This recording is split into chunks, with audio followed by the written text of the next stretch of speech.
सत्यज्ञानसुखस्वरूपममलं क्षीराब्धिमध्ये स्थितं योगारूढमतिप्रसन्नवदनं भूषासहस्रोज्ज्वलं द्रक्ष्यं चक्रपिनाकसाभयकरान् बिभ्राणमर्कच्छविं छत्रीभूतपनीन्द्रमिन्दुधवलं लक्ष्मीहिन्दुसिंहं भजे।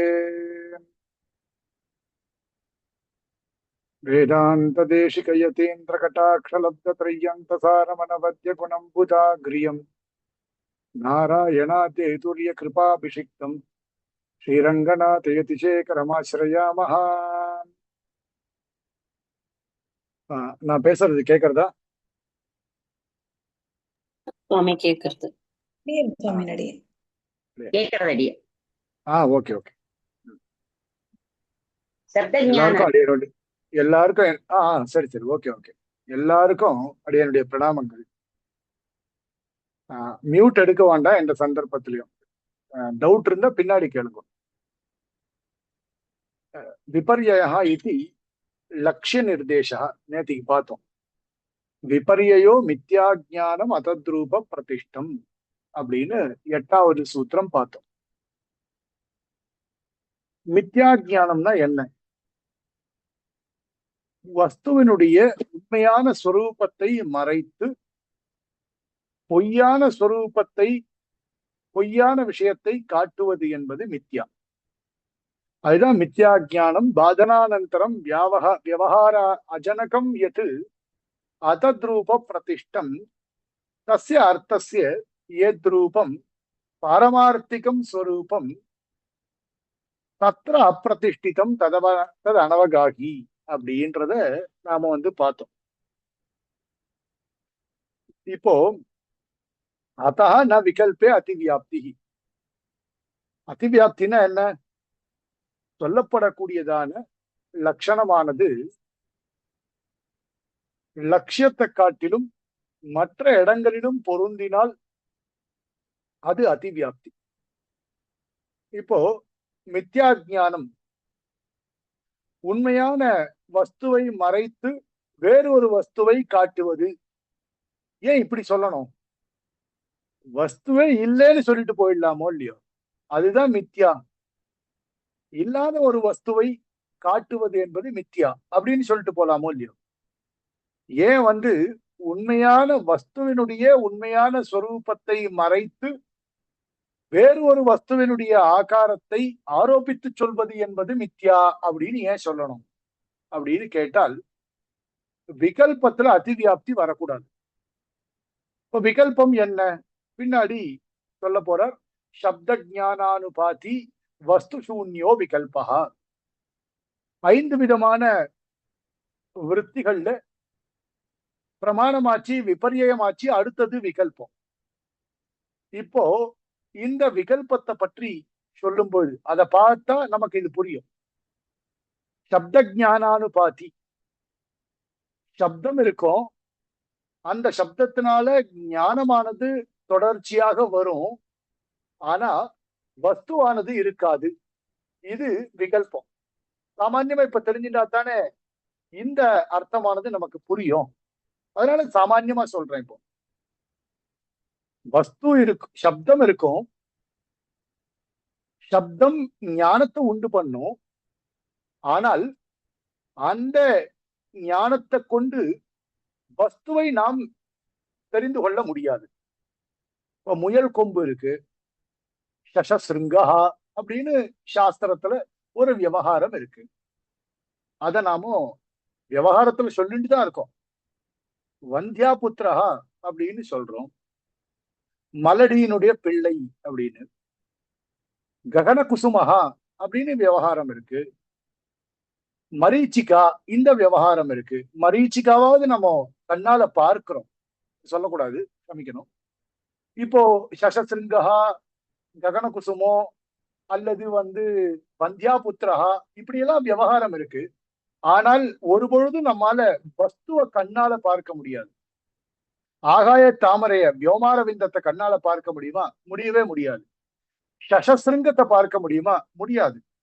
அபாவ பதார்த்தங்களை பற்றி பேசும் பொழுதெல்லாம் சாஸ்திரத்துல சாப்த ஞானத்தை கொண்டு இந்த மாதிரியான பதார்த்தங்களை விஷயத்தை நாம சொல்லிட்டு இருக்கோம், பெயர்களை தெரிவித்துக் கொண்டு இருக்கிறோம்.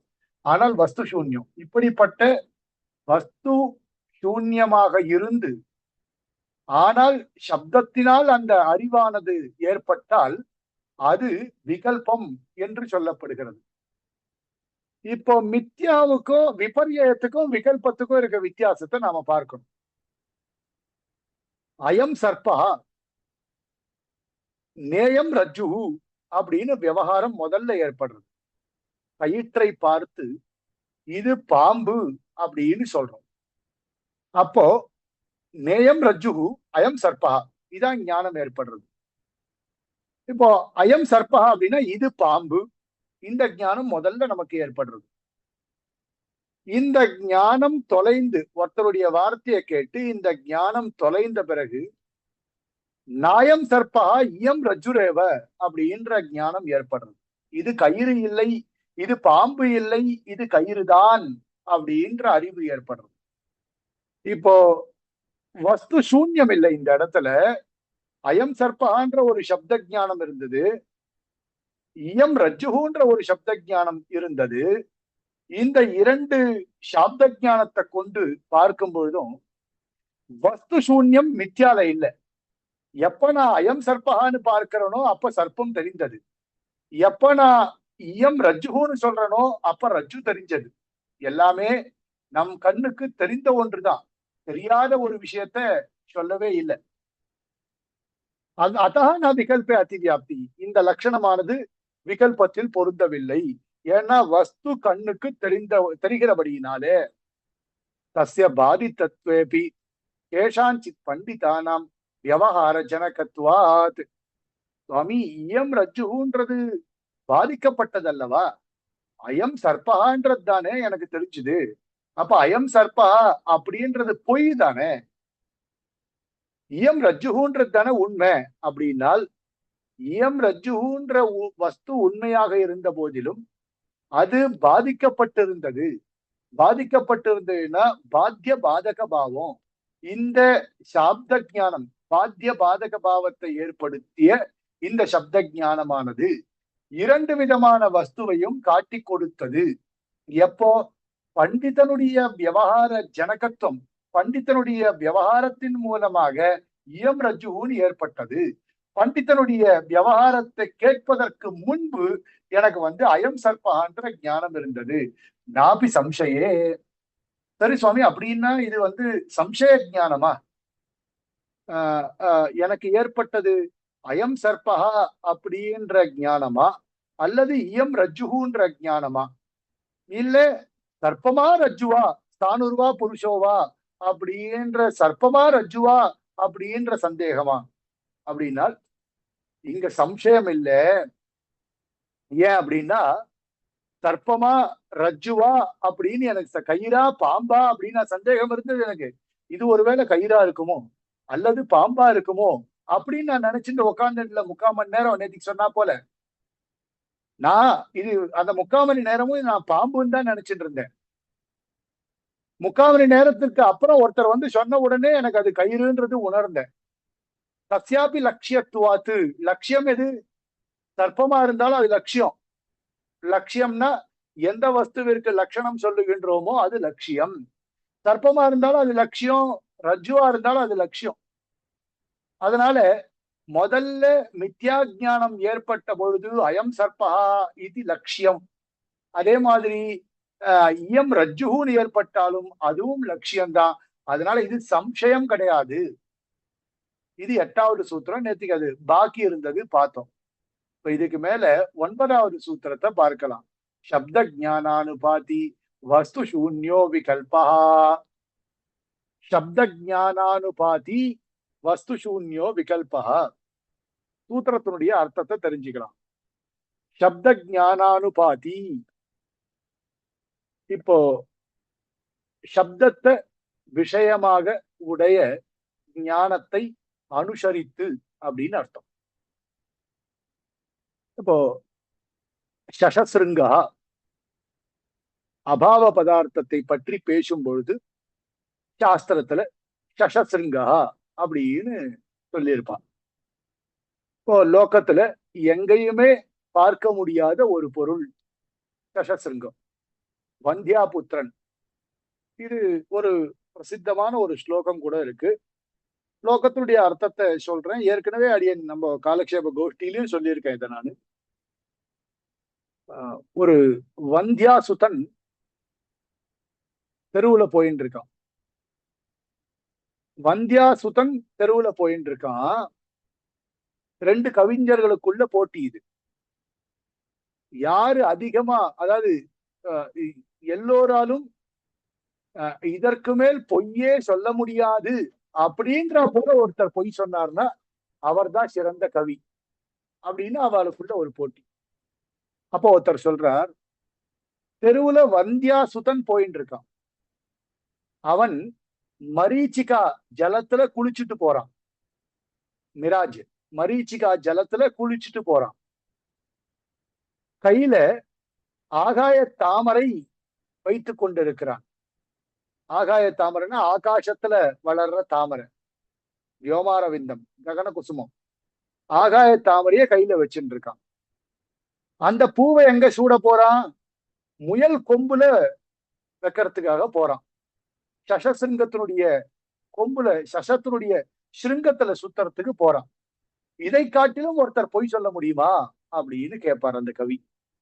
அப்போ வந்தியாசுதன் இல்ல, மிராஜ் அத மரீச்சிக்கால குளிக்க முடியாது, அதுவும் இல்ல.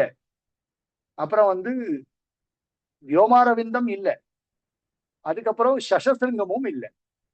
அப்ப அப்படிப்பட்ட 4 விதமான சாப்த ஞானமும் இருக்கு. வந்தியாசுதன்னு விவகாரம் பண்றோம், மிராஜ் சசி மரீச்சிகான்னு சொல்றோம், ஆகாய தாமரை சொல்றோம், அதே மாதிரி சஷசிருங்கமும் சொல்றோம். இதான் சப்த ஞானானுபாதி. அப்ப சப்தத்தை விஷயமாக உடைய ஞானத்தை அனுசரித்து உண்டாகக்கூடியதான வஸ்து, வஸ்து இல்ல, வஸ்து சூன்யம், ஞானம் மட்டும் இருக்கு. இந்த அபாவ விஷயங்களுடைய ஞானம் மட்டும் இருக்கு. அப்படிப்பட்ட உண்மையில் வஸ்து இல்லாததான விருத்தி விசேஷம்தான் விகல்பம் அப்படின்னு இந்த இடத்துல சொல்லப்படுறது. ராஹோ சிரஹா இது சப்த ஸ்ரவணானந்தரம் ஜாயமான வஸ்து சூன்யா விருத்தி விகல்பா. ராஹோ சிரஹா அப்படின்னு சொல்லுவோம். ராகுக்கு சிரஸ் கிடையாது. அதாவது உங்களுக்கே தெரியும், ஒருத்தருக்கு பாம்பு தான் தலையா இருக்கும், உடம்பெல்லாம் மனுஷன் உடம்பு. ஒருத்தனுக்கு மனுஷன் தலை, உடம்பெல்லாம் பாம்பு. ராகுடைய, ராகு கேத்துவனுடைய இது ராகோ சிரஹா அப்படின்னு சொல்றத விவகாரத்தை நம்ம பார்த்திருக்கோம். இது சப்த சிரவணானந்தரம் ஜாயமானா வஸ்து சூன்யா விருத்தி விகல்பா. சப்தத்தை கேட்கிறோம், ஆனால் வஸ்துவனுடைய சூன்யம் ஏற்படுறது. வஸ்து இல்லை அந்த இடத்துல, ஆனால் சப்தத்தை மட்டும் நாம் உணர்கின்றோம். சப்தம் இருக்கு. எப்படி வந்தியாசுதன் அப்படின்னு சொல்றோமோ அதே மாதிரி ராகோசிரஹா அப்படின்னு சொல்றோம். ஆனால் வஸ்துன்றதை நம்மால பார்க்கவே முடியாது. அப்படிப்பட்டதான விருத்தி விகல்பா. அத்தா வாக்கியார்த்த கோச்சர விருத்தௌ ந அதிவியாப்தி தஸ்யாக வஸ்து சூன்யத்துவ அபாவாத். சரி சுவாமி, அப்படி பார்த்தா வஸ்துவே இல்லை என்கின்ற பொழுது வாக்கியார்த்தம் எப்படி ஏற்படும்?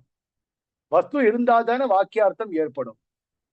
இப்போ சஷசிருங்கா அல்லது வியோமாரவிந்தா, இப்போ முன்னாடி சொன்னதே கூட எடுத்துக்கலாம். அயம் சர்பகான்றதோ நேயம் ரஜு அப்படின்றதோ எடுத்துக்கலாம்.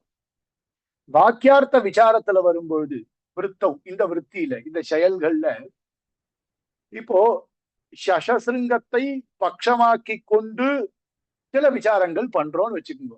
அபாவ பதார்த்தாத்மகமான விசாரங்கள் இருக்கு. அந்த விசாரங்களை செய்யும் பொழுது இப்ப வஸ்துவே இல்லைன்றதை வச்சுட்டா எப்படி விகல்பம் பண்ண முடியும்? ஆனா விகல்பம் பண்ண விசாரம் பண்ணிட்டு இருக்கோமே.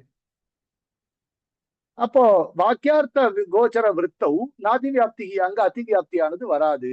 ஏன்னா இங்க வஸ்துவே இல்லை, அங்க வஸ்து இருக்கிறது. அந்த இடத்துல வஸ்து இருக்கிறது. அந்த வஸ்துவை கொண்டு நாம விசாரம் பண்றோம்.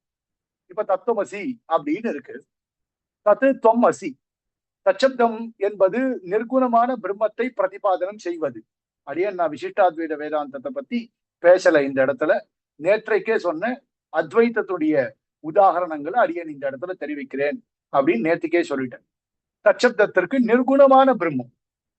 இப்ப நிர்குணமான பிரம்மம்னு சொல்லியாச்சு. நிர்குணமான பிரம்மத்தை எதை கொண்டு தெரிந்து கொள்வது அப்படின்னா, வாக்கியாத்து வாக்கியார்த்த ஞான ஜன்யமான விசாரத்தை கொண்டு தெரிந்து கொள்வது. இப்ப வாக்கியாத்து வாக்கியார்த்த ஜன்ய ஞானம். இப்ப இந்த வஸ்துவே இல்லாத பொழுது எப்படி வாக்கியாத்து வாக்கியார்த்த ஜன்ய ஞானம் ஏற்படும்? வஸ்து இருந்தால் தானே வாக்கியார்த்த ஜன்ய ஞானம் ஏற்படும். வஸ்துவே தான் இல்லையே அப்படின்னு கேட்டால், அந்த இடத்திலே நிர்குணம் என்கின்ற விவகாரத்தை கொண்டு வாக்கியார்த்த கோச்சர விருத்தௌ அவன அந்த விற்த்தியில நிர்குணம் என்கின்றதான ஒரு விவகாரத்தை கொண்டு நாம தச்சப்தத்தினால நிர்குணமான பிரம்மம் உதாகரிக்கப்படுகிறது. சஜாத்திய விஜாத்திய ஸ்வகத பேத ரகிதமான சின்மாத்திரமான பிரம்மமானது அந்த இடத்திலே விசாரத்திற்கு யோக்கியமாக இருக்கின்றது அப்படின்னு சொல்றோம். ஆனா இந்த இடத்துல அப்படி சொல்ல முடியாது. அத்திர வஸ்து அஸ்தி வஸ்து சூன்யத்துவ அபாவாத் அப்படின்னு சொன்னார். அந்த இடத்துல வஸ்து இருக்கு. எந்த வஸ்து? நிர்குண பிரதிபாதகமான பிரம்மம் என்கின்றதான ஒரு வஸ்து இருக்கு. ஆனால் இங்க அப்படி இல்லையே. நாபி விபரியே. அப்போ விபரியத்துல அதிவியாப்தி ஏற்படுமா? இப்போ விபரியத்துல வஸ்து மித்யாக்கியானம் அங்கேயும் சொன்னார். நாபி விகல்பேன்னு இங்கேயும் சொல்றார். விபரியத்திலையும் ஏற்படாது. ஏன்னா விபரியத்துல அயம் சர்ப்பகான்னு சொன்னாலும் சரி, இயம் ரஜ்ஜுன்னு சொன்னாலும் சரி, ஒரு வஸ்துவை நாம் உணர்கின்றோம். நான் சர்ப்பமா பார்க்கும்போது சர்ப்பம், நான் கயிறா பார்க்கும்போது அது கயிறு. இப்போ நான் கல்லா பார்த்தா அது கல்லு, நான் யானையா பார்த்தா அது யானை. கோவில்கள்ல யானையினுடைய பொம்மை இருக்குன்னு வச்சுக்கோங்க. இந்த பொதுவா பாத்தீங்கன்னா 2 சிங்கம் இருக்கிற போல எல்லாம் இருக்கும். நான் சிங்கமா பார்த்தா அது சிங்கம் இல்லையா? நான் கல்லா பார்த்தால் அது கல்லு. மர மரத்தை மறை மரத்தை மறைத்தது மாமத யானை, மரத்தில் மறைந்தது மாமத யானை, திருமூலரோட வாக்கியம். நான் கல்லா பார்த்தா கல்லு, சிங்கமா பார்த்தா சிங்கம். அப்போ எப்படி பார்க்கிறோமோ அப்படி விபரியம். நான் பாம்பா பார்த்தேன், எனக்கு பாம்பு தெரிஞ்சது. அவர் என்ன கயிறா பார்க்க சொன்னார். அவர் வார்த்தையில இருக்கக்கூடியதான ஒரு விசுவாசத்தை வைத்துக் கொண்டு நான் கயிறா பார்த்தேன், அது எனக்கு கயிறாக தெரிந்தது. கயிறு என்கின்ற ஞானமானது நிலைத்து நின்றது. அப்ப பாம்புன்றது மித்யா ஞானம் அப்படின்னு ஏற்பட்டது. அதனால விபரியம் வேற. வாக்கியார்த்த கோச்சர விருத்தம்னு சொல்லும்போது தத்துவமசி அந்த இடத்துல அடியேன் விஞ்ஞாபிச்சேன், அது வேற. இந்த விகல்பம் என்பது வேறு. அடுத்தது 10வது சூத்திரம். அபாவ பிரத்யாலம்பனா விருத்தியர் நித்ரா. 4வது விருத்தி. பிரமாணமாச்சு, விபரியமாச்சு, விகல்பமாச்சு. அடுத்தது நித்ராவை பத்தி பேசுறாரு இந்த இடத்துல. இப்போ இந்த நித்ரா அப்படின்றது முன்னாடி சொல்லப்பட்ட விருத்திகள் மாதிரி இல்லை. பிரமாணம், விபரியம், விகல்பம் இவைகள் இல்லை. அவைகள் பிரமாணமோ விபரியமோ விகல்பமோ அங்க ரஜோகுண சத்துவகுணத்தினுடைய மேலீட்டினால ஏற்பட்டவைகள். அங்க சத்துவகுணத்தினுடைய சம்பந்தம் இருந்தது பிரமாண விஷயங்கள்ல.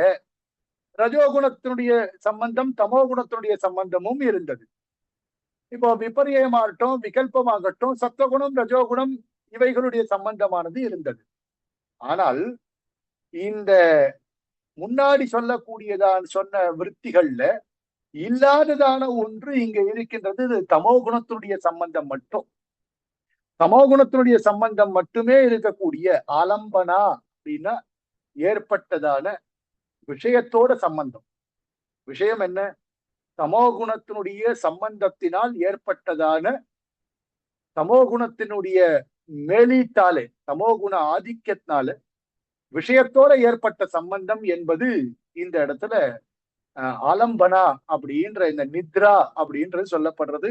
இந்த ஆலம்பனா இந்த விருத்தி, அதாவது விஷயமாக உடைய இந்த விருத்தி எதுனா இந்த நித்ரா. இப்ப இந்த நித்ரா அப்படின்னா ஜாகிரத் தசை மொத்தம் 5 அவஸ்தைகள் நமக்கு தெரியும். ஸ்ரீபாஷ்யத்தினுடைய 3வது அத்தியாயத்தினுடைய ஆரம்பத்திலே சொல்றோம். ஜாகிரத அவஸ்தா, சொப்னா அவஸ்தா, அதே மாதிரி சுஷுப்தி அவஸ்தா, மூர்ச்சா, மரணம் அப்படின்னு 5 அவஸ்தைகள். இதுல ஜாகிரத்து, சொப்னம் இந்த 2 அவஸ்தைகள்லயும் நம்முடைய சித்தத்துல, அதாவது மனசுல சத்வகுணம், ரஜோகுணம் இவைகள்னால உண்டாகக்கூடியதான விருத்திகள். இப்போ அந்த விருத்திகள் பிரமாணம், விபர்யம், விகல்பம் இதெல்லாம் அந்த விருத்திகள். இந்த ஏற்பட்ட பிரமாணம், விபர்யம், விகல்பம் இந்த விருத்திகளை கூட அழிக்கக்கூடியதான தன்மை எதற்கு இருக்கும் அப்படின்னால் தமோ குணத்தினால் ஏற்படக்கூடியதான விருத்தி. அப்போ தமோ குணத்தினால் ஏற்படக்கூடிய விருத்தி எப்படி சொல்றோம்? நித்ரா அப்படின்னு சொல்றோம். அத்தியந்தம் இந்த நித்ரா விருத்தி இருக்கு. இப்போ இங்க முன்னாடி பாருங்க, முன்னாடி சூத்திரங்கள்ல சப்த ஜானானுபாதி வஸ்து சூன்யோ விகல்பா அப்படின்னு இருக்கும். அதுக்கு முன்னாடி விபரியோ மித்யா ஜானம் அத்தத்ரூப பிரதிஷ்டம் அப்படின்னு இருக்கு. அதுலயும் பிரத்யக்ஷ அனுமான ஆகமாக பிரமாணானி அப்படின்னு சொல்லியிருக்காரு. மேல சொன்ன 3 சூத்திரங்கள்லயும் விருத்தி அப்படின்றது துளி கூட இல்லவே இல்லை. விருத்தி அப்படின்ற விவகாரத்தை சூத்திரக்காரர் பதஞ்சலி பண்ணல.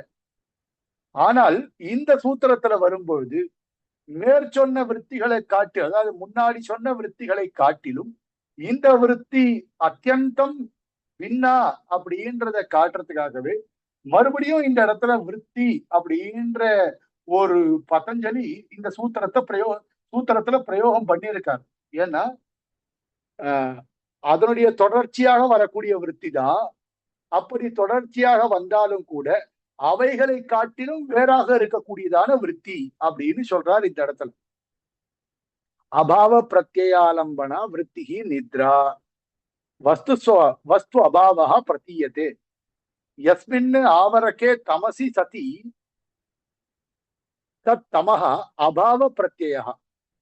அதாவது வஸ்துவினுடைய இல்லாமைதான் இந்த இடத்துலயும் சொல்லப்படுறது. அதாவது வஸ்துவனுடைய இல்லாமை அப்படின்னா கண்ணுக்கெதிரே தெரிந்து கொண்டிருந்தாலும் கூட அதை பற்றி உணராமல் இருத்தல் தான் வஸ்து அபாவம். இந்த இடத்துல கண்ணுக்கு எதிரே தான் இருக்கு, கண்ணுக்கு எதிரே இருந்தாலும் கூட எனக்கு ஏற்பட்ட நித்ராவிருத்தினால அந்த வஸ்துவை என்னால உணர்ந்து கொள்ள முடியல. ஏன் உணர்ந்து கொள்ள முடியல அப்படின்னா தமோ குணத்தினுடைய ஆதிக்கியமானது இருக்கு இந்த இடத்துல.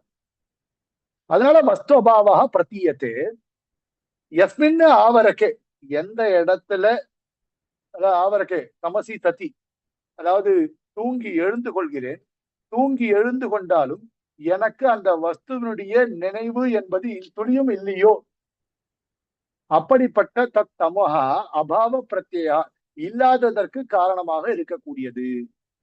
தம் விஷயீகுர்வதி விருத்தி நித்ரா, அந்த இல்லாத ஒன்றை விஷயீகரிப்பது என்பது விருத்திதான் நித்ரா. தஸ்யாக சுகமகம் அஸ்வாப்சம் ந கிஞ்சிதிவ ந கிஞ்சித் அவேதிஷம் இதி ஸ்மரணஸ்ய அனுபவபூர்வகத்வாத்து விருத்தித்வம். இப்போ நான் இரவு நன்றாக தூங்கினேன், நகிஞ்சிதிவ அவேதிஷம், ஆனால் எதையுமே என்னால ஸ்மரணம் பண்ணிக்க முடியல. நான் நன்னாதான் தூங்கினேன், தூங்கி எழுந்த பிறகு எனக்கு எதுவுமே ஞாபகம் இல்லை. எப்படி பிரமாணம், விபர்யம், விகல்பம் இந்த விருத்திகள் எல்லாத்தையும் தடுத்து நிறுத்தினேனோ அது மாதிரி இந்த நித்ரா விருத்தியும் தடுத்து நிறுத்த பண்ணப்பட்டது. இப்ப நான் தூங்குறேன், தூங்கும் பொழுது பல விஷயங்கள் எனக்கு தெரியறது. சொப்பனத்துல தெரிகிற விஷயங்கள் எதையுமே தூங்கி எழுந்த பிறகு என்னால் இதமித்தமாக ஞாபகம் வைத்துக் கொள்ள முடியவில்லை. இது ஸ்மரணசிய அனுபவபூர்வகத்வாத்து விருத்தித்துவம். ஆனா இது எப்படி விருத்தின்னு சொல்றோம்னா, என்னுடைய ஸ்மரணத்திற்கு அனுபவமாக இருந்தது. அது என்னுடைய ஸ்மரணத்திற்கு அனுபவமாக இருந்தபடியினால இதையும் விருத்தி அப்படின்னு சேர்த்து இவையும் தடுக்கப்பட வேண்டியதாக சொல்லப்படுகிறது. 11வது சூத்திரம் அனுபூத விஷயாசம் பிரமோஷ ஸ்மிருதி. அடுத்தது 5வது விருத்தியை பத்தி பேசுறார்.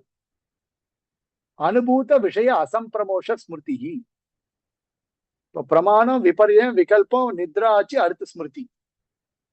அனுபூத விஷயா, இந்த ஸ்மிருதியை பத்தி நமக்கு நன்னாவே தெரியும்.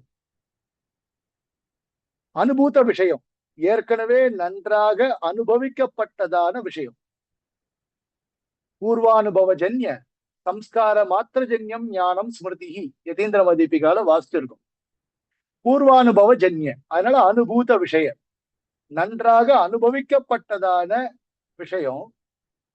அசம்பிரமோஷா, சம்பிரமோஷான்னா நாசம் அடைகிறது. அதாவது சம்பிரமோஷாத்து ஸ்மிருத்தி அபாவா அப்படின்னு அங்கேயும் ஒரு பங்கி இருக்கு. கொச்சித் வியாத்தியாதினா காலதைர்கியாத்து அப்படின்னு அங்கேயும் நம்ம வாசிச்சிருக்கோம். அதுதான் அசம்பிரமோஷா. அதாவது சம்பிரமோஷா நாசத்தை அடைகிறது, ஸ்மிருதி இல்லாம போறது. அசம்பிரமோஷான்னா சம்ஸ்காரம் தொடர்ச்சியாக வருவது, நாசம் இல்லாததாக இருக்கக்கூடியது பிரத்யம். அப்படிப்பட்டதான அறிவானது ஸ்மிருதி அப்படின்னு சொல்லப்படுறது. இப்போ அனுபூத விஷயம் ஏற்கனவே நன்றாக அனுபவிக்கப்பட்ட விஷயம். நான் ஏற்கனவே இதெல்லாம் நம்ம வாசிச்சிருக்கோம். ஒரு 10 வருஷத்துக்கு முன்னாடி ஒருத்தரை பார்த்தேன். 10 வருஷத்துக்கு அப்புறம் இன்னைக்குதான் ஒருத்தரை பார்க்கிறேன். அவரை பார்த்த உடனே உன்னை எனக்கு ஞாபகம் இருக்கே, 10 வருஷத்துக்கு முன்னாடி நீ நானும் ஏறக்குறைய 10 வருஷத்துக்கு முன்னாடி நீ நானும் பார்த்து பழகி இருக்குமே அப்படின்னு நான் சொல்றேன். அங்க எனக்கு சம்ஸ்கார சம்பிரமோஷம் ஏற்படல. சம்ஸ்கார சம்பிரமோஷம்னா சம்ஸ்காரத்தினுடைய தொடர்பு இல்லாமை. சம்ஸ்காரத்தினுடைய தொடர்பு இல்லாமை அப்படின்னா அவரை பற்றிய ஞாபகமே எனக்கு இல்லை, அவரை பத்தி யாருமே பேசல, அப்ப அவருடைய ஞாபகமே இல்லை அப்படின்னா எனக்கு அவரை பார்த்த உடனே எனக்கு உங்களதான் நான் பார்த்திருக்கேனே அப்படின்னு சொல்ல வராது. எப்ப அப்படிப்பட்ட தொடர்பு இல்லாமை அப்படின்றது இல்லாம தொடர்பிலே இருந்து அவரை பத்தி வேற யாரோ பேசியிருக்கா, பல தடவை அவரை பத்தி பேசுறத நான் கேட்டிருக்கேன், 10 வருஷம் கழிச்சு அவரை நான் நேர்ல பார்க்கிறேன் அப்படின்னா நான் உடனே அவரை பார்த்த உடனே ஐடென்டிஃபை பண்ணிக்கிறேன். ஏற்கனவே அனுபூத விஷயம், அனுபவிக்கப்பட்ட விஷயத்துலதான் ஸ்மிருதி ஏற்படுமே தவிர அனுபவிக்கப்படாத விஷயங்கள்ல ஸ்மிருதி என்பது ஏற்படாது. அத சொல்றார் சூத்திரக்காரர், அனுபூத விஷய அசம்பிரமோஷா ஸ்மிருதி அப்படின்னு. அனுபூதஸ்ய பித்ராதேஹே, அனுபூதஸ்ய பித்ராதேஹே அசம்பிரமோஷா ததனுபவஜன்யம் அனுசந்தானம் ஸ்மிருதி இத்யர்த்தः. அனுபூதஸ்ய நன்றாக அனுபவிக்கப்பட்டதான பித்ராதேஹே, பிதா மாதா புத்திரர்கள் பௌத்திரர்கள் பிரபௌத்திரர்கள், இப்படி ஒரு ஒரு ஒரு குறிப்பிட்டு ஒரு ஜீவன் பிரபௌத்திரன் வரைக்கும் பார்க்கலாம். அதுக்கு மேல பிரபௌத்திரன் எல்லாம் பாக்குறதுலாம் ரொம்ப கஷ்டம் இல்லையா. கிரேட் கிராண்ட்சன்கெல்லாம் பார்க்கலாம் ஒருத்தர், அதுக்கு மேல கிரேட் கிராண்ட்சன் எல்லாம் பார்க்க முடியாது. அதனால அடியேன் சொன்னேன் பிதா மாதா, அதுக்கு மேல பிதா பிரபிதா அப்படியே வச்சுட்டே கூட போலாம்.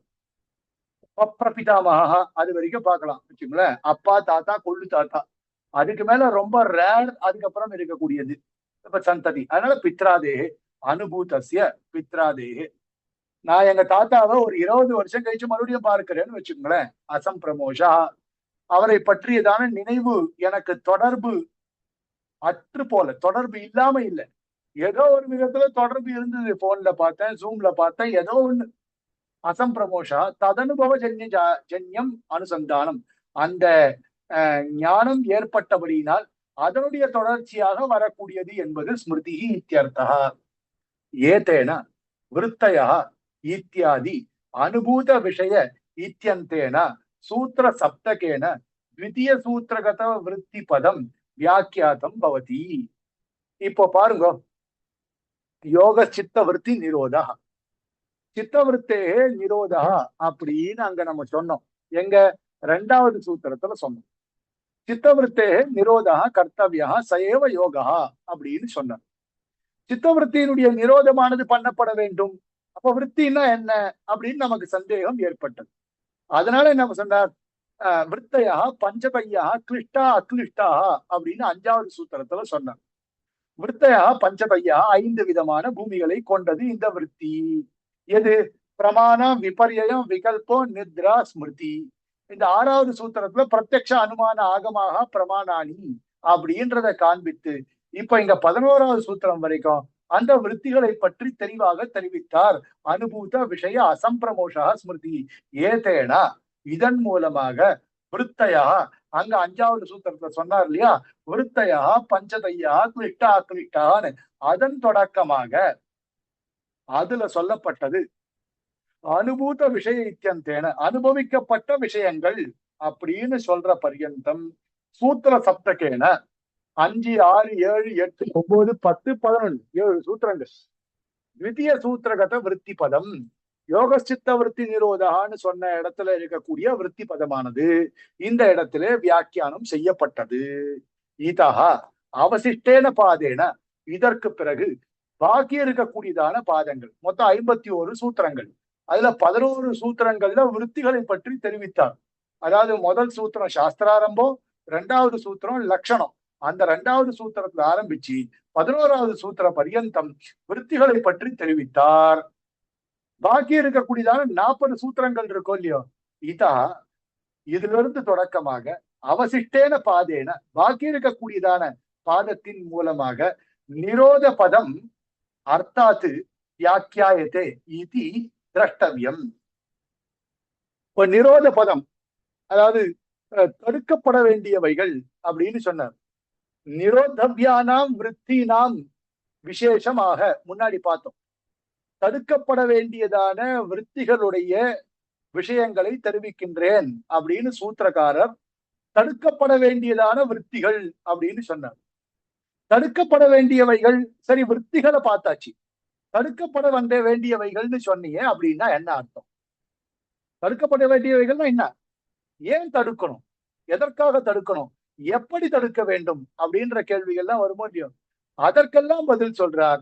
அவசிஷ்டேன பாதேன 40 சூத்திரங்கள்னால நிரோத பதம், நிரோத ஏன் தடுக்க வேண்டும் என்கின்றதை இங்கே தெரிவிக்கின்றார். அதுதான் அர்த்தாத்து வியாக்கியாதம் இது திரஷ்டவியம். அதுனா பஞ்சவித விருத்தி நிரோத உபாயமாக, அதுனா இப்பொழுது பஞ்சவித விருத்தி நிரோத உபாயமாக 5 விதமான விருத்திகளுடைய நிரோத உபாயமாக. இதுல எந்த சந்தேகம் இருந்தாலும் கிளாஸ் முடிஞ்ச உடனே கேளுங்கோ. அப்படி சந்தேகம் உங்களுக்கு லேட்டா ஏதாவது மறுபடியும் யூடியூப் பார்த்து ஏதாவது எப்ப சந்தேகம் ஏற்பட்டாலும் வாய்ஸ் ரெக்கார்டிங் டைப் பண்ணி அனுப்பிச்சாலும் சரி, வாய்ஸ் ரெக்கார்டிங் பண்ணாலும் சரி, என்னுடைய பர்சனல் நம்பர் அடியன் எந்த நம்பர்ல இருந்து மெசேஜ் போடுறனோ அந்த நம்பருக்கு நீங்க எனக்கு மெசேஜ் பண்ணீங்கன்னா அடியேன் அந்த சந்தேகத்தை கண்டிப்பா நிவர்த்தி பண்றதுக்கு முயற்சி பண்றேன். அதுனா இப்பொழுது ஏன்னா நாள் இல்ல, சீக்கிரமா முடிக்கணும் அப்படின்றதுக்காக நான் அடியன் டக்கு டக்குன்னு போயிட்டே இருக்கேன் மேல மேல. அதுனா பஞ்சவித விருத்தி நிரோத உபாயமாக, அதுனா இப்பொழுது பஞ்சவித விருத்தி 5 விதமான விருத்திகள், இவைகளுடைய நிரோத உபாயம். இப்படி தடுக்கப்பட வேண்டிய விருத்திகள்னு சொன்னபடினால விருத்திகளை பார்த்தோம், அது எப்படி தடுக்க வேண்டும் என்பதை இந்த இடத்துல தெரிவிக்கிறார். உபாயங்கள், அதற்கான உபாயங்களை தெரிவிக்கின்றார். 12வது சூத்திரம் அபியாச வைராகியாபியாம் தன்னிரோதா, அபியாச வைராகியாபியாம் தன்னிரோதா தச்சப்தஸ்ய பூர்வோக்த பராமர்சித்துவம் அர்த்தா. உங்களுக்கு தெரியும். இப்போ தச்சப்தஸ்ய பூர்வோக்த பராமர்சித்துவம், பூர்வோக்தம் எது? விருத்தி. அப்போ அபியாச வைராகியாபியாம் தன்னிரோதா, அதாவது தஸ்யாக நிரோதா, தஸ்யாக விருத்தேக நிரோதா அல்லது தாசாம் நிரோதா, தாசாம் நிரோதா தன்னிரோதா, தஸ்யாக நிரோதா தன்னிரோதா, 2 விதமாவும் சொல்லணும். இப்போ ஜாத்தியேகமா சொல்லும் பொழுது தஸ்யாக நிரோதா விருத்தேக நிரோதா இத்தியர்த்தா. தாசாம் நிரோதா விருத்தீனாம் நிரோதா பிரமாண விபர்யய விகல்ப நித்ரா ஸ்மிருதி இத்தியாசாம் விருத்தீனாம் நிரோதா கதம் கர்த்தவ்யா? அபியாச வைராகியாபியாம் கர்த்தவ்யா. அபியாசத்தினாலையும் வைராகியத்தினாலையும் அந்த விருத்திகளுடைய நிரோதமானது பண்ணப்பட வேண்டும் அப்படின்னு இந்த இடத்துல சொல்லப்படுது. சித்தஸ்ய சரி, சூத்திரார்த்தம் பார்க்கலாம். அபியாச வைராக்கியாபியாம் தத்து முன்னாடி சொன்ன விருத்திகள் அவைகளுடைய நிரோதம், அதாவது சித்தத்துல ஏற்படக்கூடியதான வியாபாரங்களை, மனோ வியாபாரங்களை தடுத்து நிறுத்த வேண்டும். எப்படி? அபியாசத்தினாலையும் வைராக்கியத்தினாலையும் தடுத்து நிறுத்த வேண்டும் அப்படின்னு இந்த இடத்துல சொல்லிட்டாங்க. இப்ப அபியாசம்னா என்ன, வைராக்கியம்னா என்ன, அதையும் பின்னாடி சூத்திரங்கள்னால சொல்லுவார். வைராக்கியம் என்பது நமக்கு ஏற்படக்கூடியதான ஒரு வஸ்துவின் மேல ஏற்படக்கூடிய ஒரு வெறுப்பு, அதுதான் வைராக்கியம். அபியாசம் மீண்டும் மீண்டும் அபியாசத்தினாலே அடைய வேண்டிய நிலையை மீண்டும் மீண்டும் அடைய முயற்சிப்பது என்பது அபியாசம். இதுல அபியாசம் வைராக்கியம் இந்த ரெண்டு நாளையும் விருத்திகளுடைய நிரோதம் பண்ண வேண்டும் அப்படின்னு சொல்லப்பட்டிருக்கு.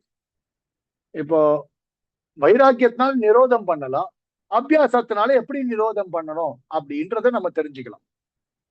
சித்தஸ்ய நிசர்கதா நிர்கதா நிர்கதஸ்தகாதி கோச்சர விருத்தி சரிபூரம் வைராக்கியேன வினிவாரிய சமாத்ய அபியாசேன பிரசாந்த பிரவாக சம்பாத்தியதே. இப்போ இந்த மனசின் மூலமா ஏற்படக்கூடியதான விஷயங்கள் மேல ஏற்படக்கூடியதான பற்று, இப்போ சப்த ஸ்பர்ஷ ரூபரச கந்தம் லோகத்துல இருக்கக்கூடியதான 5 விஷயங்கள் மேல பற்று எப்படி ஏற்படும்? நமக்கு சப்தத்தினால ஏற்படும், ஸ்பர்ஷத்தினால ஏற்படும், ரூபரச கந்தத்தினால ஏற்படும். இப்போ சப்தம் முதலான விஷயம், இவைகளின் மூலமாக ஏற்படக்கூடியதான தோஷங்கள், இந்த தோஷங்கள் நம்முடைய எண்ணத்துல மனசுல பரிபூர்ணமா இருக்கு. இப்போ இந்த வஸ்துக்கள் மேல வரக்கூடியதான ஆசை என்பது குறையணும், அதுதான் நிர்கதா. அப்போ இந்த ஆசை என்பது அடியோட குறையணும்.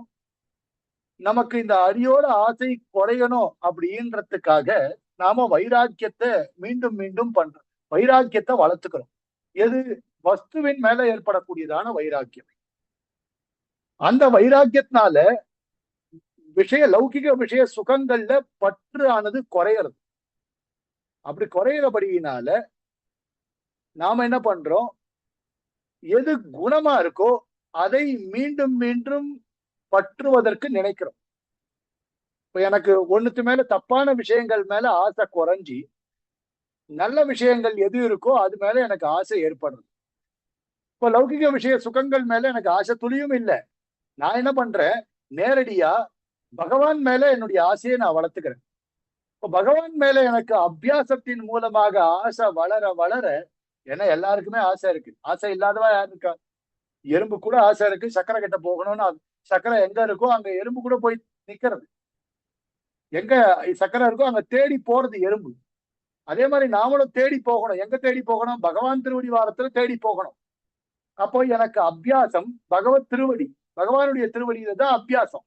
வைராக்கியம் லௌகிக விஷய சுகங்கள்ல வைராக்கியமானது எனக்கு ஏற்படணும். அப்போ இந்த வைராக்கியத்தின் மூலமாக எனக்கு லௌகிக சுகங்கள்ல இருக்கக்கூடியதான ஆசைகளை துறந்து வினிவாரிய சமாதி அபியாசேன, சமாதியை எப்படியாவது அடைய வேண்டும், சமாதி நிலையை அடைய வேண்டும் என்கின்றதான அபியாசத்தினால பிரசாந்த பிரவாக சம்பாத்தியது, ஒரு அமைதியான ஒரு முன்னேற்றத்தை சம்பாதிக்கணும், மேல மேல போகணும்.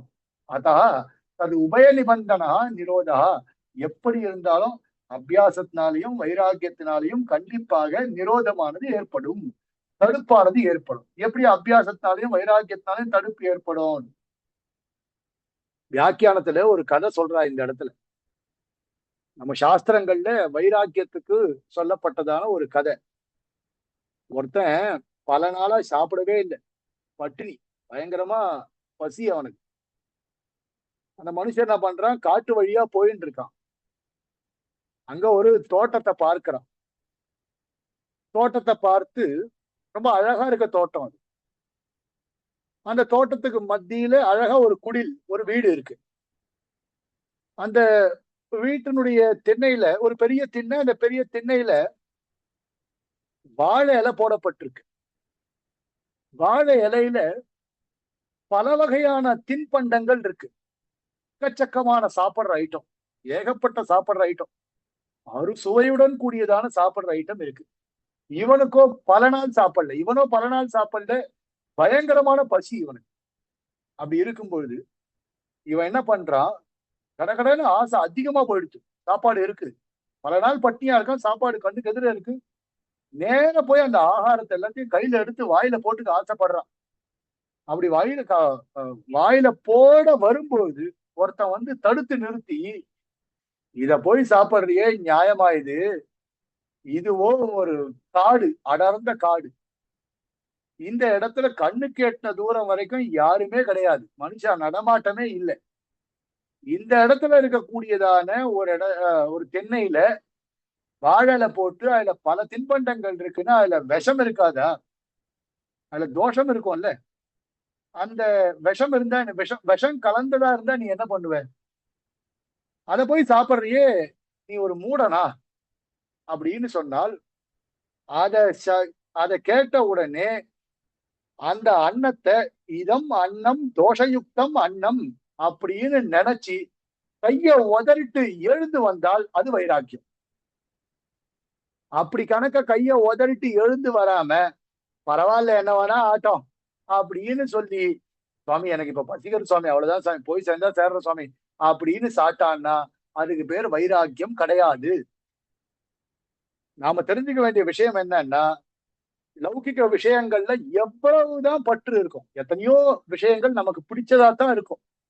அப்படி பிடிச்சதா இருந்தாலும் அந்த விஷயம் தோஷத்தை தரக்கூடியது அப்படின்றத உணர்ந்து மனச சம்யமனம் பண்ணி மனச ஜெயித்து அதுல இருந்து வெளியில வந்து அதை நாம வந்து தீண்டாம இருந்தோம்னா அது வைராக்கியம். அப்படி அதுல இருக்கக்கூடியதான தோஷத்தை கண்டு வைராக்கியத்தினால அதுல ஈடுபாடு இல்லாமல் வெளியில வந்து மீண்டும் மீண்டும் அபியாசத்தினால விவேக ஞானத்தை வளர்த்து கொண்டால், சமாதி நிலையை அடைவதற்கு விவேக ஞானத்தை வளர்த்து கொண்டால் அது வந்து அபியாசம். லோகத்துல ரெண்டு சுபாவங்கள் சொல்லப்படுறது, ஒண்ணு லயம், மற்றொன்று விகல்பம், விக்ஷேபம். லயம் விக்ஷேபம். இதுல விக்ஷேபம் அப்படின்னா வைராக்கியத்தினால கட்டுப்படுத்துதல் அப்படின்னு அர்த்தம். க்ஷமிக்கணும், விக்ஷேபம் அப்படின்னா நாமோ மேலும் மேலும் விகதா க்ஷேபா, மேலும் மேலும் அபியாசத்தினால் நம்முடைய நல்ல எண்ணங்களை வளர்த்து கொள்ளுதல். வைராக்கியம்ன்றது லயம், தவறான எண்ணங்களை கட்டுப்படுத்துதல். சரி, இதுதான் வந்து அபியாச வைராக்கியாபியாம் தன்னிரோதா அப்படின்னு சொன்னார். இப்ப அபியாசம்னா என்ன அப்படின்றத அடுத்த சூத்திரத்தினால 13வது சூத்திரத்தினால சொல்றார். நனு ஜபாதௌ ஆவருத்தி லட்சணா அபியாசா விதாத்தும் பாரியத்தே ஓ நாம நிரோதாபியாசா இத்தியதா ஆக. சுவாமி, அபியாசம்னா மேலும் மேலும் வளர்த்து கொள்ளுதல், அதுதானே அபியாசம். ஜபாதிகள் பண்றோம், அபியாசத்தை எப்படி வளர்க்கணும் நமக்கே தெரியும்.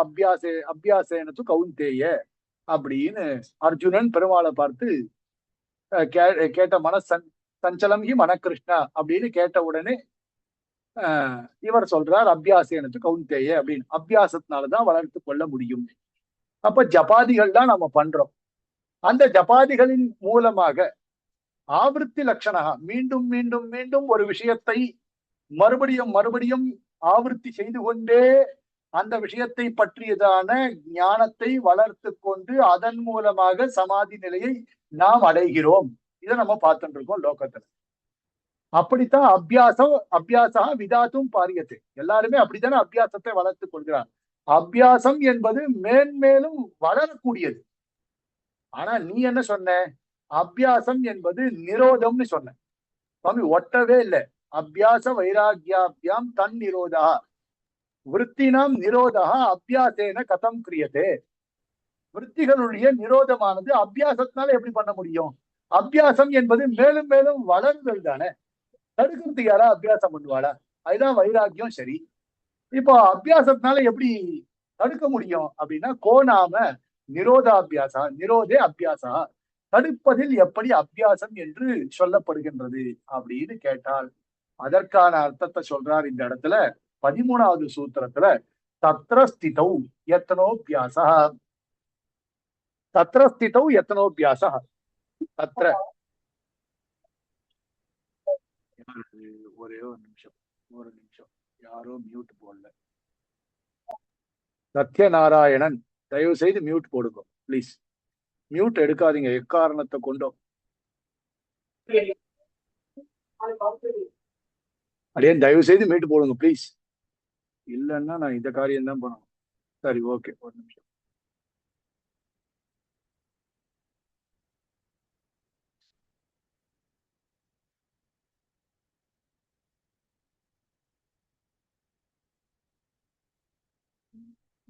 ஒரே ஒரு நிமிஷம்.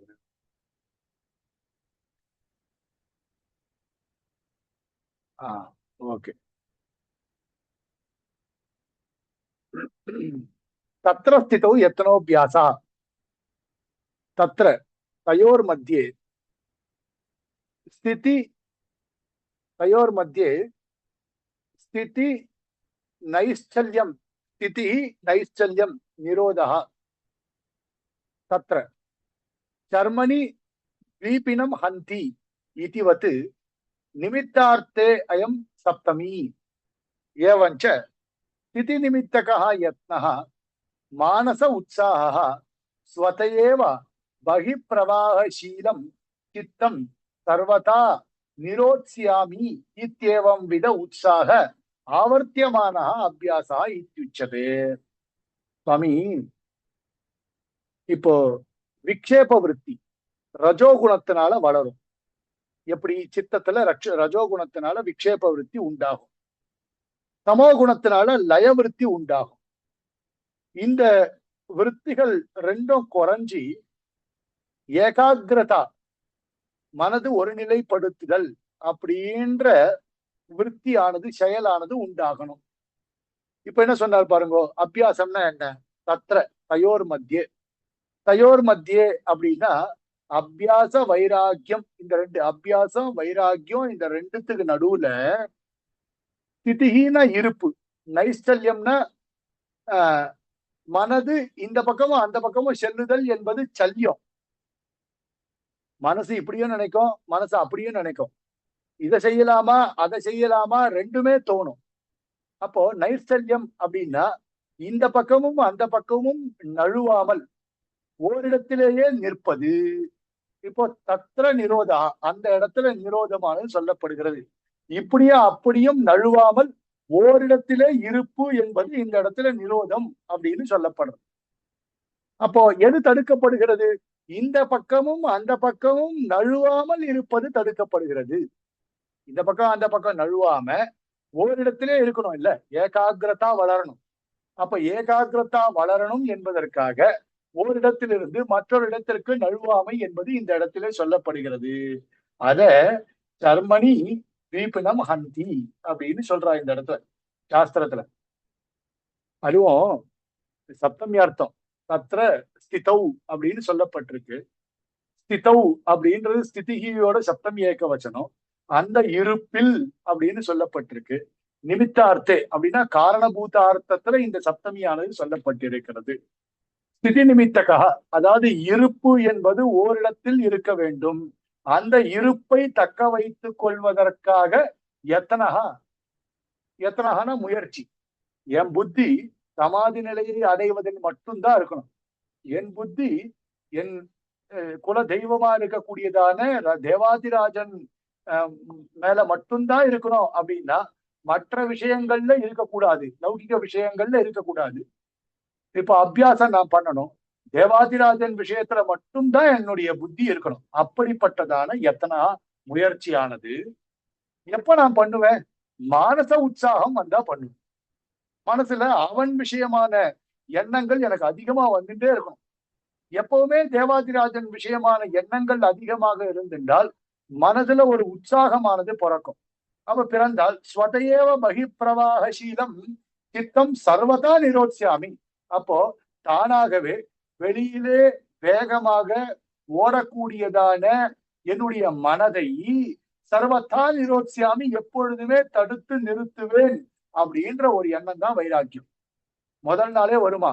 நான் தியானம் பண்றேன், மெடிடேஷன் பண்றேன் அப்படின்னு உக்காந்துட்டு நான் ஒரு தியானம் பண்ண ஆரம்பிச்சேன்னா கண்டிப்பா கண்ணை மூடிட்டு உக்காந்தா எனக்கு எந்த விஷயத்துல தியானம் செய்ய வேண்டுமோ அந்த விஷயம் மட்டும் எனக்கு நினைவுல வரவே வராது.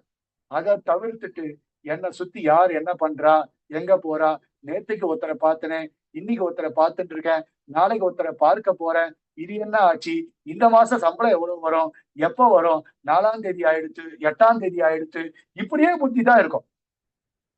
அப்போ மானச உற்சாக ஸ்வதேவ பிரவாக பகிப்பிரவாகசீலம், வெளியில் செல்லக்கூடியதான மனதை கட்டுப்படுத்தி சர்வதா நிரோத்ஸ்யாமி, எப்பொழுதும் அது எல்லாவற்றையும் நான் தடுத்து நிறுத்துவேன் அப்படின்ற எண்ணம் என் மனசுல உதிச்சுட்டே இருக்கணும். அப்படி உதிச்சுட்டே இருந்தா அப்படிப்பட்டதான முயற்சி மானசா உற்சாகம், அப்படிப்பட்டதான உற்சாகம் இத்தியவம் வித உற்சாகம்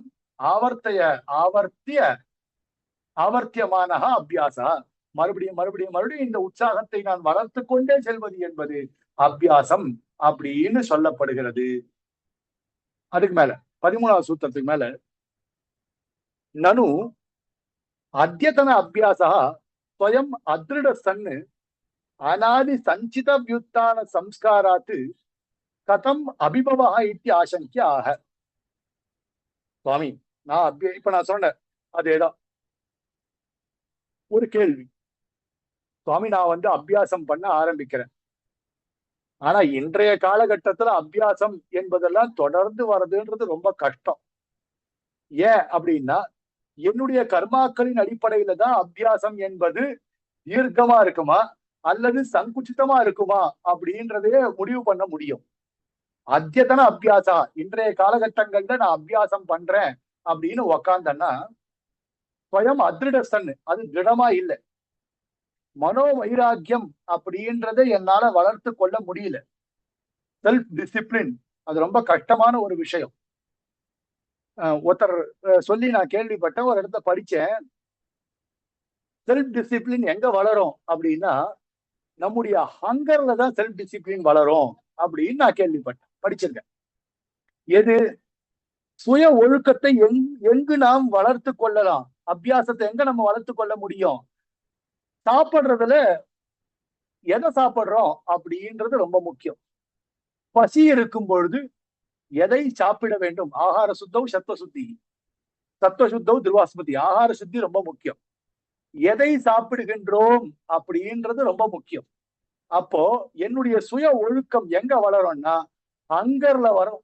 பசி இருக்கும் பொழுது எதை சாப்பிட வேண்டும், எப்படி சாப்பிட வேண்டும் அப்படின்றத நான் வளர்த்து கொண்டால் அது திடமான அபியாசம். சுவாமி பசிக்கிறது அப்படின்னு சொல்லிட்டு கண்டதை எடுத்து வாயில போட்டுண்டால் அது திருடமான அபியாசம் கிடையாது. இன்றைய காலகட்டத்துல அபியாசம் எப்படி இருக்குன்னா பசிச்சா எதை வேணாலும் சாப்பிடுற அளவுல தான் நாம இருக்கோம். சில பேர் பார்க்கலாம், வாயை அடக்கவே மாட்டான், எது கிடைச்சாலும் வாயில போட்டுட்டே இருப்பா, எடுத்து எடுத்து எடுத்து கொஞ்சம் கொஞ்சமா சாப்பிட்டுட்டே இருப்பா. அப்ப ஸ்வயம் அதிருட சன்னு அனாதி சஞ்சிதம் யுத்தான கர்மான்றது பல காலமா இருக்கு. சஞ்சித கர்மாக்கள்னா பண்ணப்பட்ட கர்மாக்களுடைய பலன். சஞ்சித கர்மாக்கள் அடிப்படையில சம்ஸ்காரா, இந்த சம்ஸ்காரமானது தொடர்ந்து வரமாட்டேன்றது.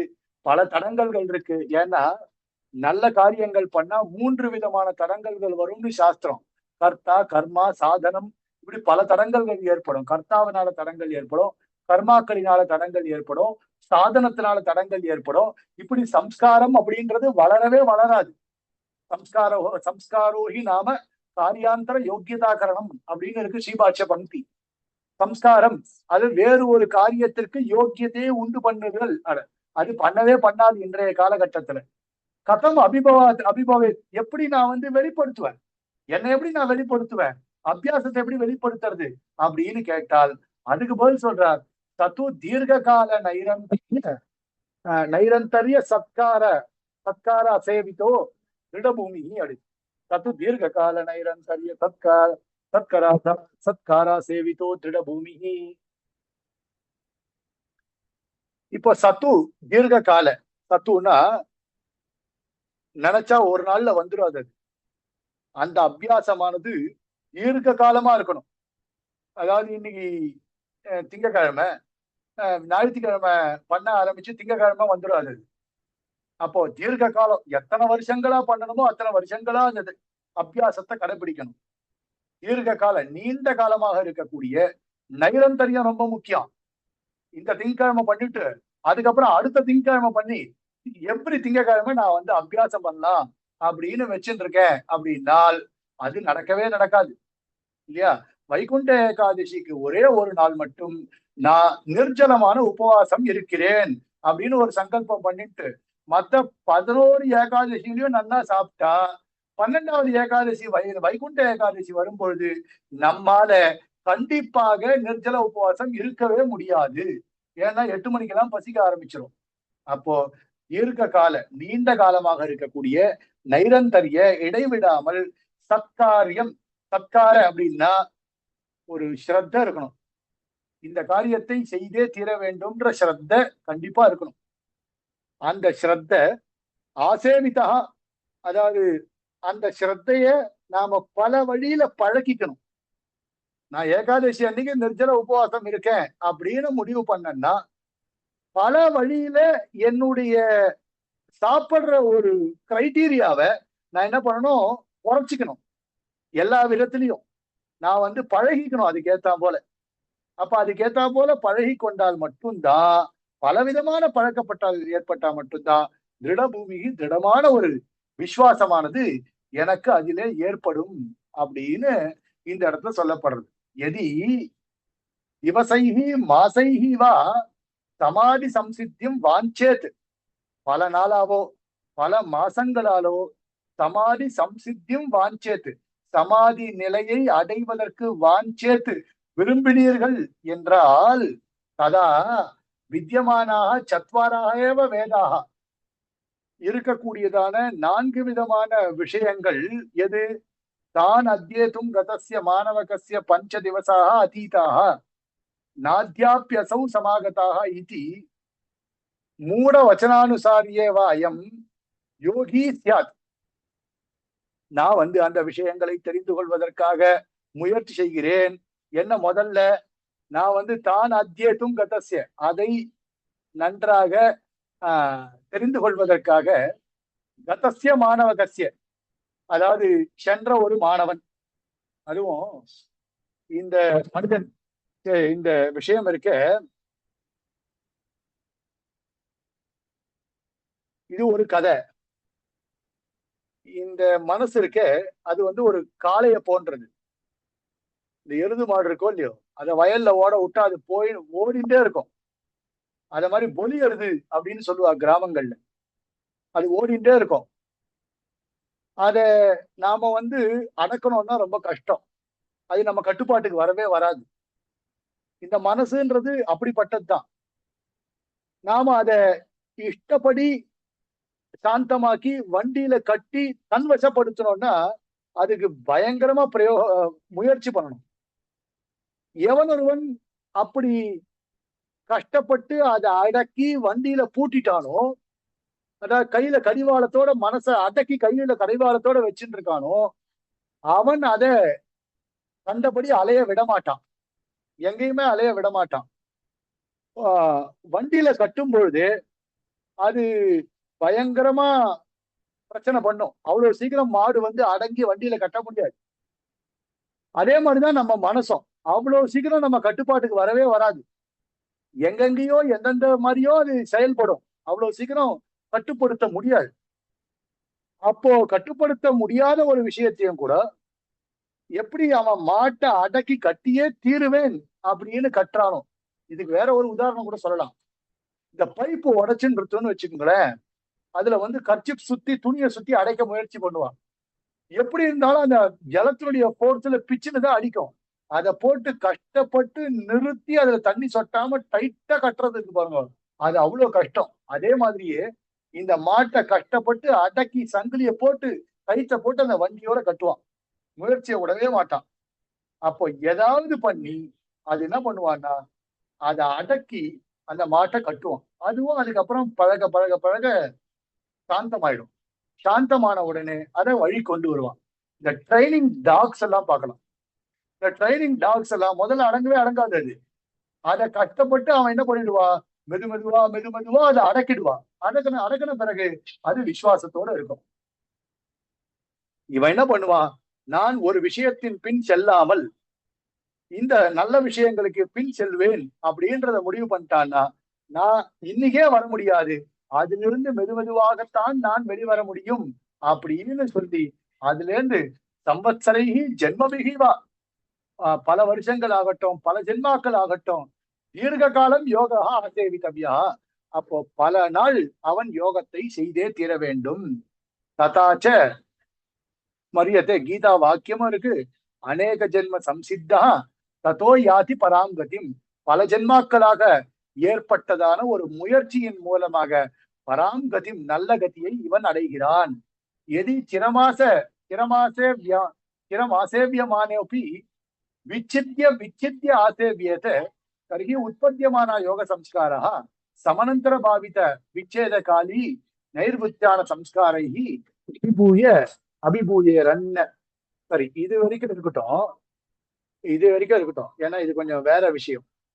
இத நான் நாளைக்கு கார்த்தால நான் என்ன பண்றேன், நாளையில இருந்து 2 கிளாஸ் இது முடிக்கணும்ன்றபடினால 14 சூத்திரம் தான் ஆயிருக்கு. நாளை கார்த்தால 7ல இருந்து 8 வரைக்கும் ஒரு கிளாஸ், அதற்கு பிறகு சாயங்காலம் 5ல இருந்து 6 வரைக்கும் ஒரு கிளாஸ்.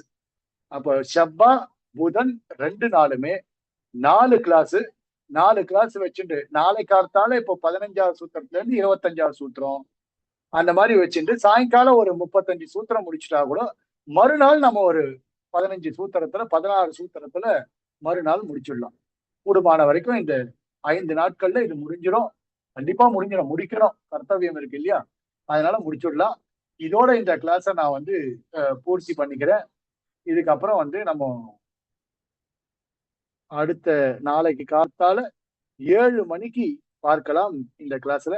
கவிதார்க்கிக சிம்மாய கல்யாண குணசாலினி ஸ்ரீமதே வெங்கடேஷாய வேதாந்த குரவே நமः. தாசன். சார் இன்னைக்கு எதிர்ந்து சுவாமி ஸ்ரீபாஷ்யம் கிளாஸ் இருக்கா சுவாமி? எப்போ? நைட்